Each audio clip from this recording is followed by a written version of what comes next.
first 6 months of the actual job, I was actually a full failure. My managers were super mad at me for not doing my job properly.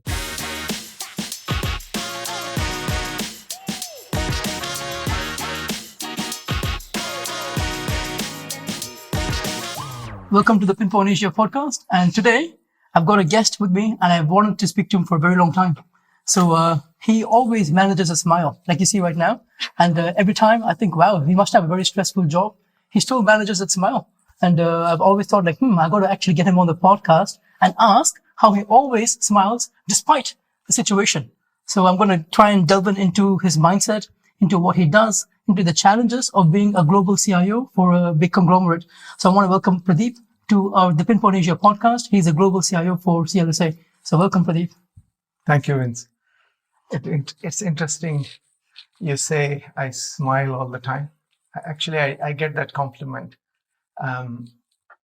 Historically, when I was growing up, I think that's just me, probably in my nature. Sometimes when I'm stressed, I smile as well. It's a way for me to de-stress. A lot of times it works to my advantage.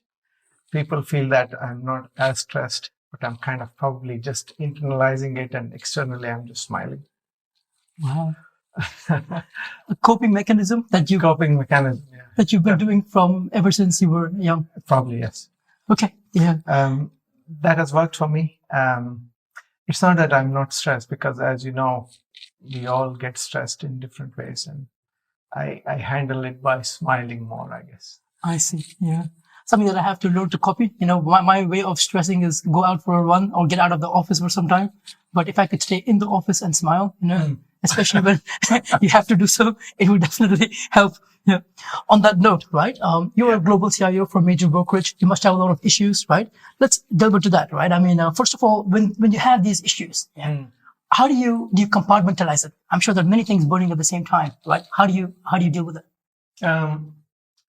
Yes, indeed. Actually, being a global CIO at a big organization comes with a lot of stress, but also it comes with a lot of satisfaction.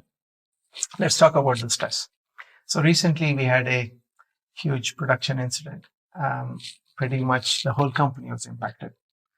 And as you know, being the head of a company, when you have a big incident like this, can be massively stressful.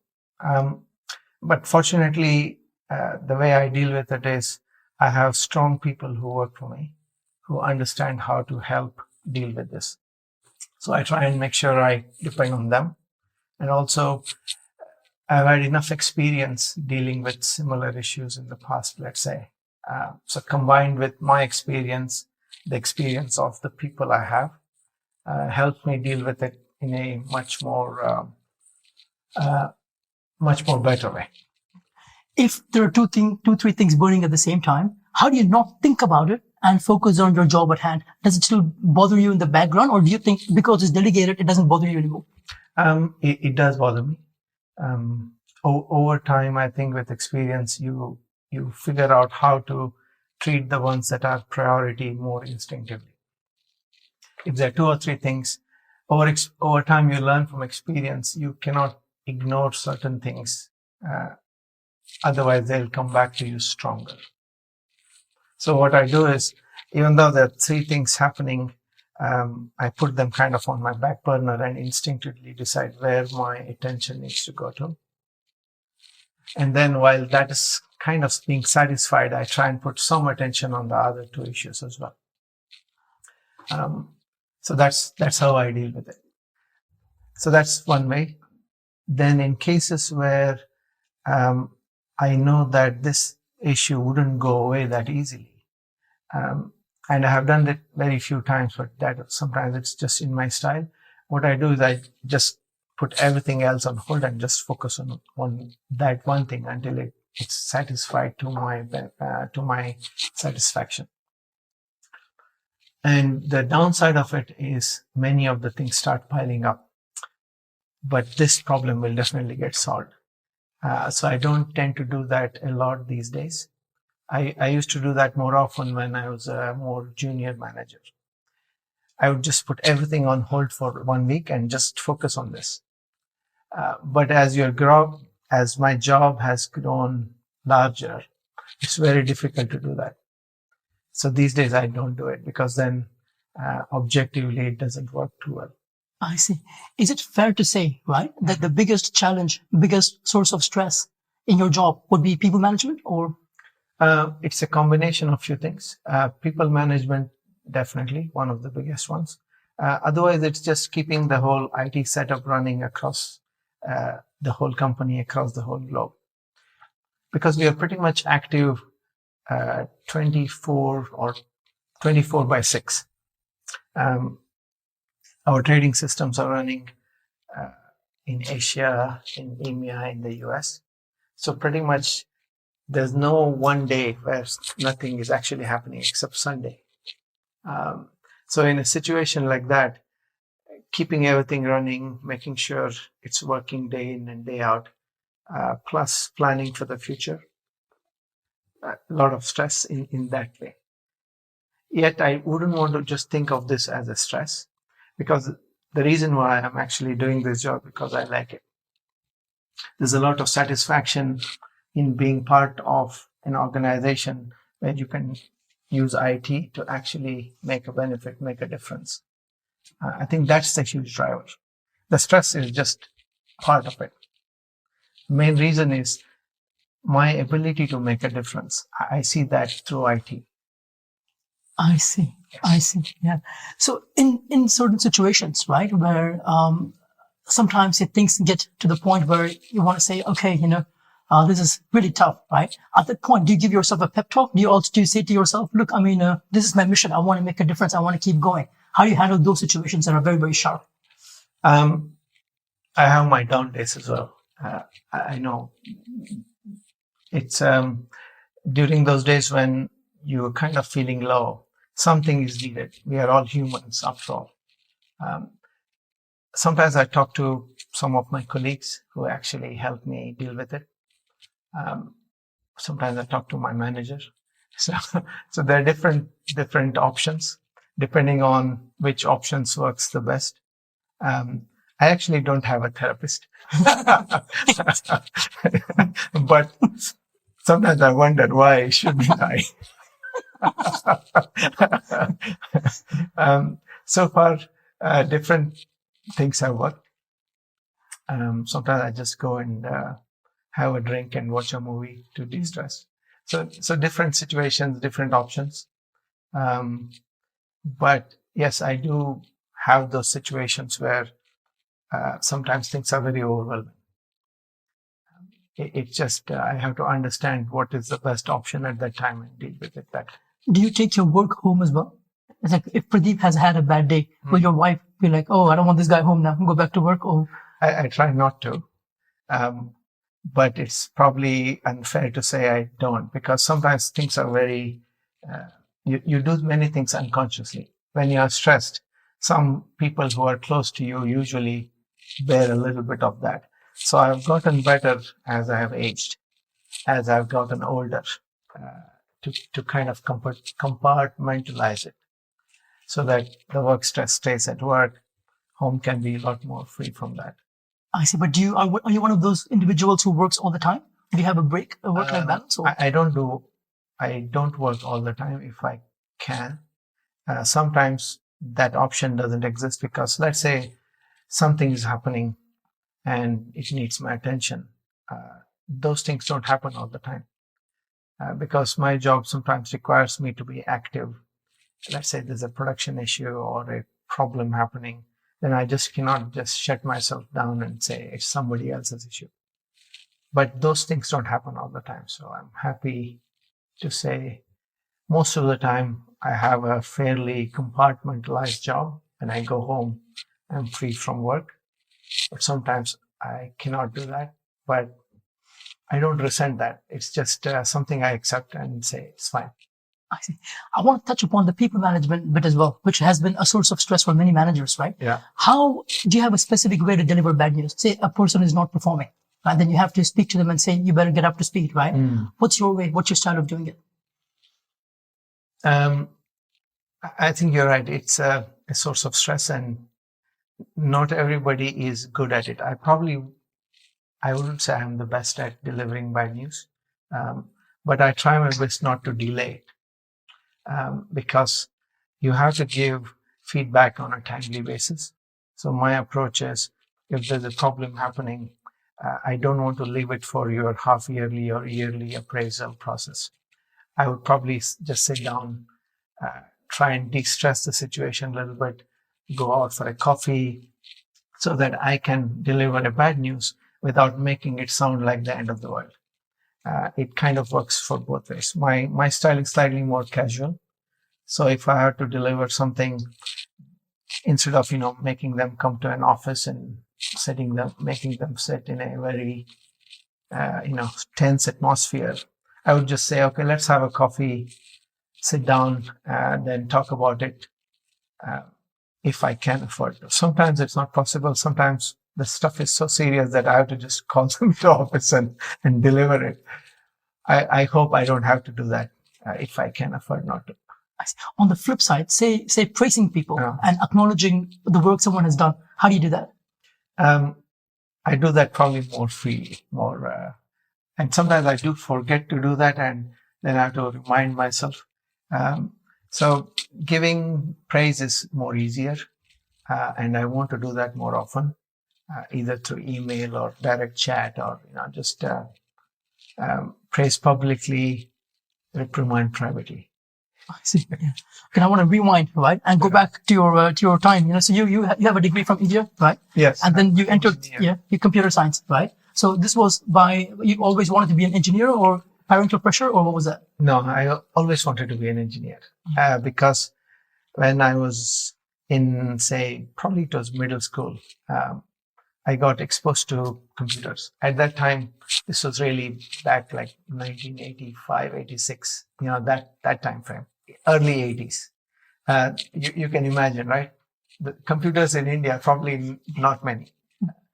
But there was a situation where, while I was at school, there was a group of people who came in, set up these computers in a classroom, and allowed some students to use it. So they taught something called as BASIC. It's a pretty old programming language, probably not in use as much these days. So my first exposure to programming happened while I was in, probably middle school. And that kind of opened my eyes. I was so attracted to it. And at that time, I knew I want to do something with computers when I grow up. So then that's how it progressed. I always knew I wanted to be an engineer. Well, very similar story. When I was, again, I'm pretty old too. I saw BASIC as well. Beginners all-purpose symbolic instruction code. And they had to code. Yes, yeah. Remember what is that? I remember Classroom. I saw the first PC XT back in the day. Yes. And then I fell in love with the minute I saw it, I knew I had to draw a car, go up, go right, or whatever. I knew I had to do it. And I started doing that when I had my first computer. So you wanted to be a software engineer of sorts, right? You want to do something to do with programming, right? And then you left India, you moved to Japan. How did that happen? It's a little bit of a convoluted story. After I finished my engineering, I wanted to be in software, but as luck would have it, I won't go into the details. I ended up getting a job which was not a software job. It was a hardware job. It was fixing computers, fixing printers, etc. And unfortunately, I hated it. I didn't like it at all, because somehow in my head, I wanted to be a software programmer, but I got a job on campus as a hardware person. So I took the job because somehow I didn't get a software job. I thought maybe, who knows, after some time I could do some kind of a pivot. But as luck would have it, I hated it so much, I completely failed in that job. So my first 6 months of the actual job, I was actually a full failure. My managers were super mad at me for not doing my job properly. They transferred me to a couple of places within India because I was not performing. So then eventually I just quit.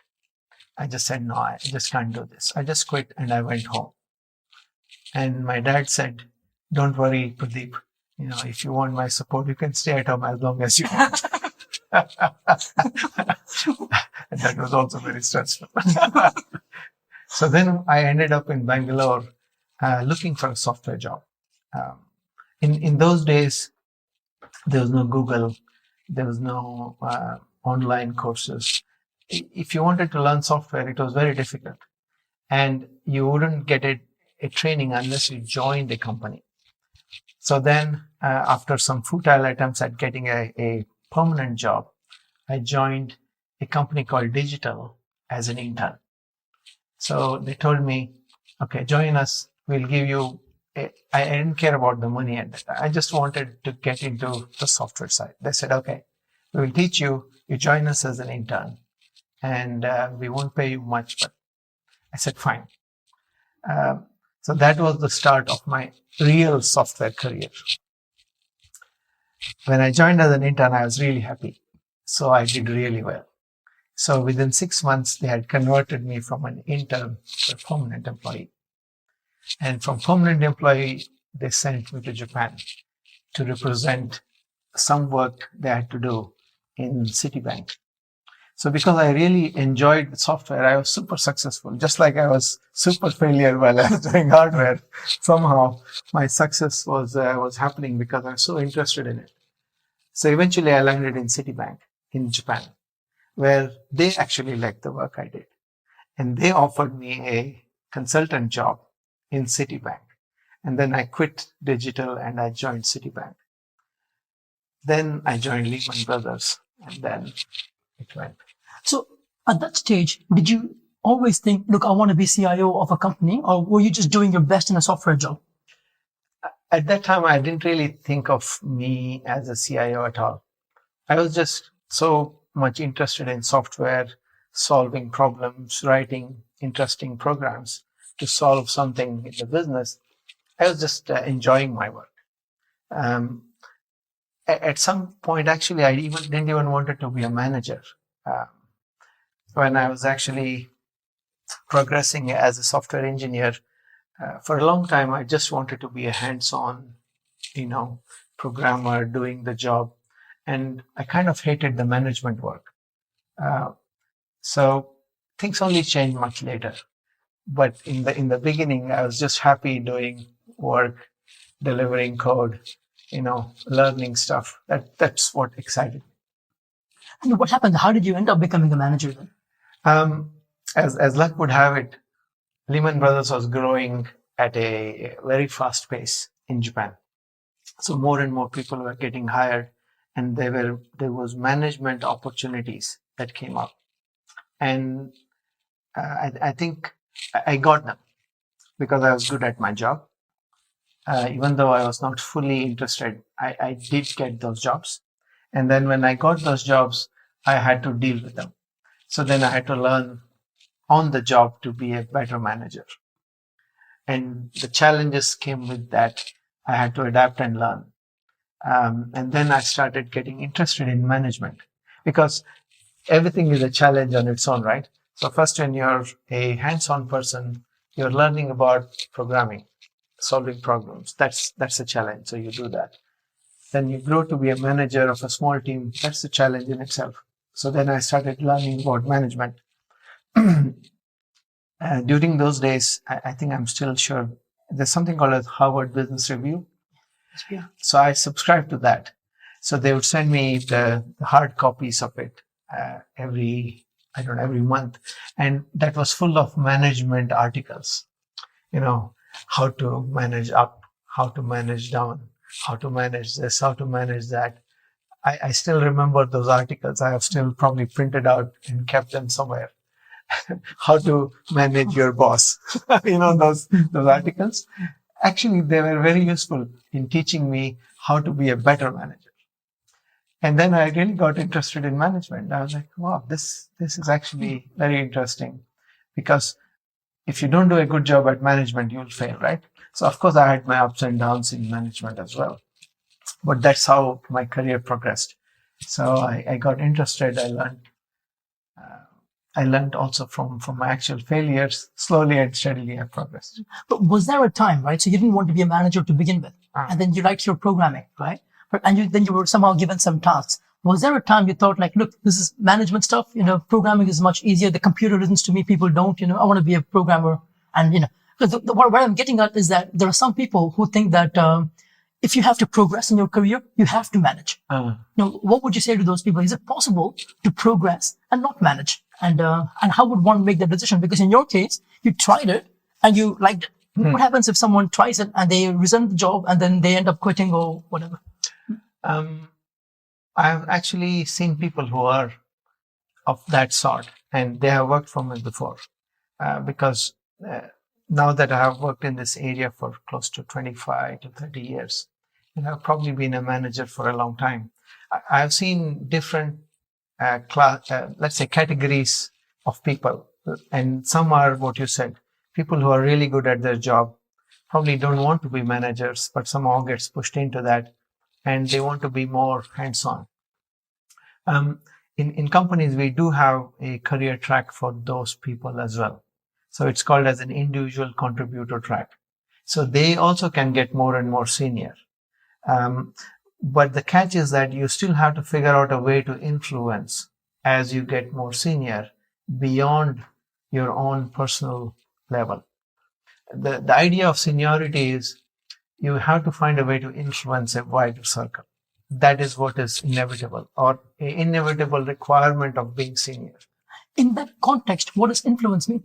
Influence means how do you actually tell people what you're doing, whatever you're doing well, how other people can learn from it, and how can you influence a positive change in the company based on your own experience. In many ways, we all are trying to do the same thing. If you cannot influence a wider range of people beyond your own, then even though you are a person of senior age, you are not a senior person in the context of the company. So that's the catch.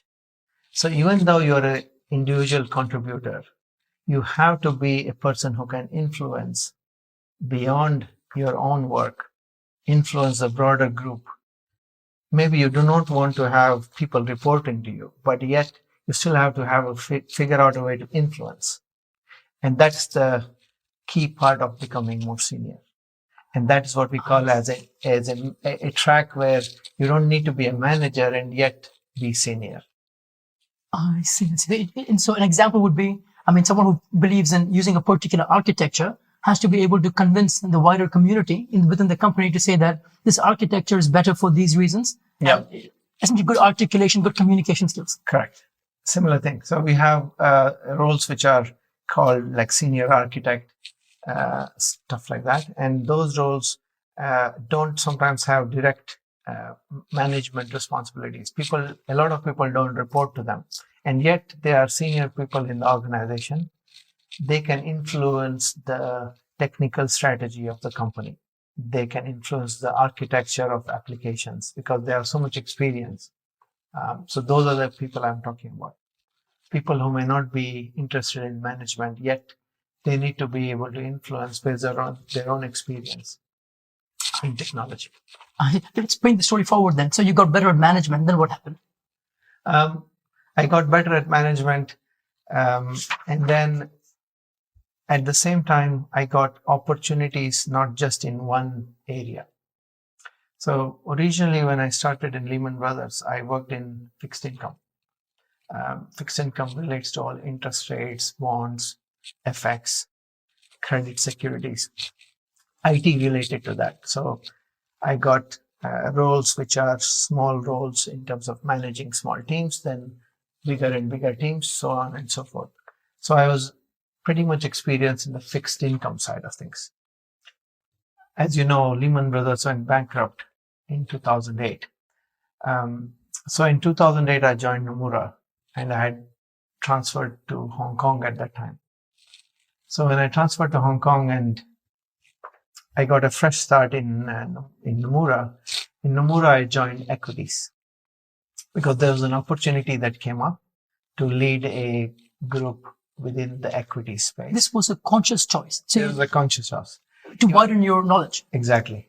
I think that was a key differentiator, because as you become more senior, you need to have probably more horizontal experience. And sometimes it's difficult to get the horizontal experience because nobody will just show up and offer that to you if everything is fine. Usually you get those opportunities when things are not going so great, when people expect you to jump in and solve something in a problematic space. Usually if everything is fine, nobody gets opportunities. When things are not going so well, people are expected to help, but not everybody jumps in because there's so much uncertainty. For me, I thought, why not? Because I had experience in fixed income. There's an opportunity in equities. And I was looking for a new challenge. Clearly, there was actually a big challenge in that area. So I jumped in. Of course, it was a good decision in hindsight, but during that time, it was pretty difficult because it was a new area. I had to learn a lot, ups and downs, but eventually I succeeded. So that broadened my horizon in the equity space. I want to pause with that. So you essentially chose to move out of your comfort zone, right? You hear about this in the books and all that, whether the guy should step out of his comfort zone. That's right. Yes. But then, I mean, it's easy to say and hard to do. For example, say you're already experienced. I mean, someone has to have a level of drive and ambition to actually step out of the comfort zone. So I want to ask you, right? This level of ambition and drive, where does it come from? Did you already have it? Did you have to manufacture it? I think I had some of it because my drive comes from my innate drive to do problem solving. I'm a problem solver by nature. I get attracted to problems. Sometimes the bigger the problem, the more attraction. It's weird. Because if I know I can solve it or I can learn while solving it, I actually jump into it.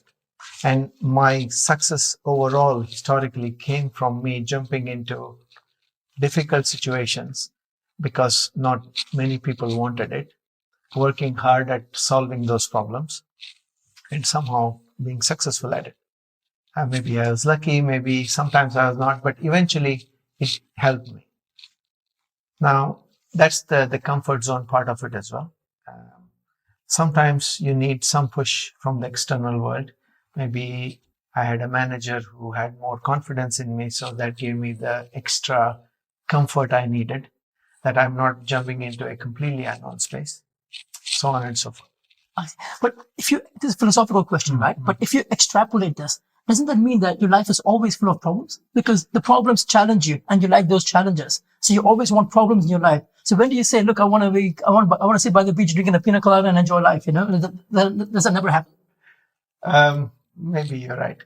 I wouldn't say my life has been full of problems, but if you work in the IT industry, it's a series of things you have to achieve, solve older problems, like with older technology, with older applications. So it's always a series of things you have to do to get to the next level. So you can think of it that way. And of course, never I had a situation where I could just relax on a beach for a week, having to worry about nothing. That didn't happen. So after that, so you have your equities experience, right? Right. What happens after that then? So then the equities experience was kind of reaching what we call as a glass ceiling, let's say, in Nomura, because the opportunities were drying up. So I was kind of thinking, where do I go from here? So then my ex-manager in Nomura had taken over this global CIO role at my current company. So he was doing my current job.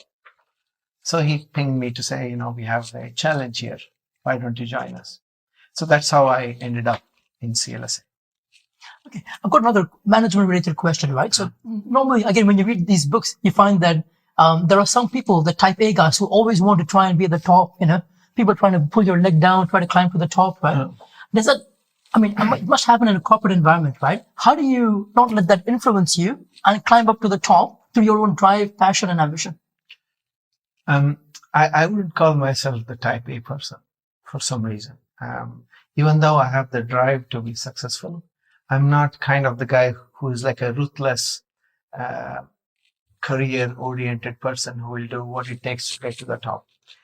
I'm not somehow that kind of driven by that. I'm not driven too much by power, but I do want to be successful, do something which is useful for the company, etc. Now, where I am probably is a combination of both my own success and probably a combination of luck as well. Because if there was no luck in the process, probably I wouldn't be doing my job because I didn't go actively seeking it. You know what I'm saying? I landed up here, and then it so happened that my manager recommended me to take on his own job when he left the company. So that's how I made it here. I see. Well, he must have seen the qualities of. So in that sense, I was not trying to lobby for it and try to push him out. None of those politics, right? I was doing my job. Probably I was good at it. Then it so happened he was planning to leave. And then he looked around and said, "Who's my successor?" And it said, "Pradeep makes sense." So at that time, I said, "Okay, I can do it." So that's how I ended up with in my current job. Okay, say some fresh grad looking at your CV right now, your profile right now on LinkedIn, right, and saying, "Look, I want to be a global CIO of a company one day too." What kind of advice would you give this person? It's good to have that ambition. My advice is basically something I have learned, and I think it makes sense, is continue to do well at the job you're doing currently with that goal in mind first. Second, have a more horizontal portfolio, do many things, because a global CIO requires experience in many different areas the company actually is doing. So if you want to be a global CIO at an investment bank, it's good to have experience in the big areas like fixed income, equities, and other fields where the investment bank is actually doing a lot of business in. So that usually helps to have more horizontal experience. So those are my two. And of course, everything else, including look for opportunities, get out of your comfort zone, continue to learn. I think those are the standard things which probably help everybody, whether they want to be global CIO or not. And for successful leaders, right, sometimes to say that you have to get up at 5 a.m. in the morning, whatever, there's a routine. Are you a believer in any of that? Do you have a set routine? Actually, I do, but I don't know whether I would suggest that to other people. I don't think my routine is related to my success in my job. But it somehow happened because I have a daughter.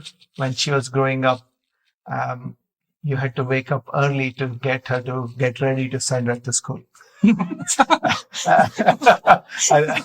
I think most of the parents understand that, right? You have to wake up at 6 because then to get somebody up, get them ready. So when you wake up at 6, you think, what am I going to do after, at 6? So you end up with some routine. Maybe you get up, do some exercises, do some stretching. So that got incorporated into my routine, and I continued to do it.